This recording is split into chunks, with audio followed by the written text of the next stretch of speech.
C'est aussi la fin d'une époque à Lens, dans le Nord. Après 68 ans de bons et loyaux services, l'Apollo, le dernier cinéma de la ville, doit fermer définitivement ses portes ce soir, victime de la concurrence des grands complexes implantés aux alentours.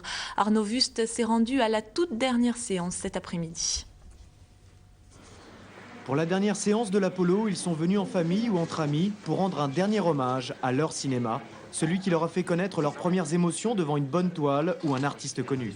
J'ai connu l'ancien Apollo, j'ai connu le nouvel Apollo, maintenant je connais sa fermeture, c'est un peu dommage. Je disais que j'allais conserver précieusement parce que c'est un endroit qui a beaucoup compté pour moi ici. J'ai découvert le cinéma et les films en général ici.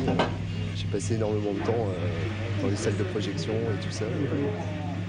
Ouais, franchement, ça me fait mal au cœur. Situé en centre-ville, ce dernier cinéma de proximité a permis à plusieurs générations de sortir de leur routine quotidienne sans dépenser des fortunes grâce à un tarif unique de 30 francs. Et surtout, on pouvait s'y rendre sans voiture. Il y avait déjà le cinéma qui était sur place dans Lens, donc c'était pas très loin pour les gens, même pour les personnes âgées qui ne pouvaient pas se déplacer trop. Donc voilà, et puis même pour nous, les gens déshérités, qu'on est à la boussole, on pouvait venir quand même, c'est pas très loin. Créé en 1932, l'Apollo a connu son heure de gloire grâce à la venue de stars comme Mistinguett, Joséphine Baker, Brel ou encore Johnny. Mais pour le petit-fils du fondateur, pas question de pleurer sur son sort. Non, en vouloir à quelqu'un, ça tourne. C'était comme ça. C'est la roue, c'est la vie. Ça disparaît. Oui, c'est un peu triste naturellement.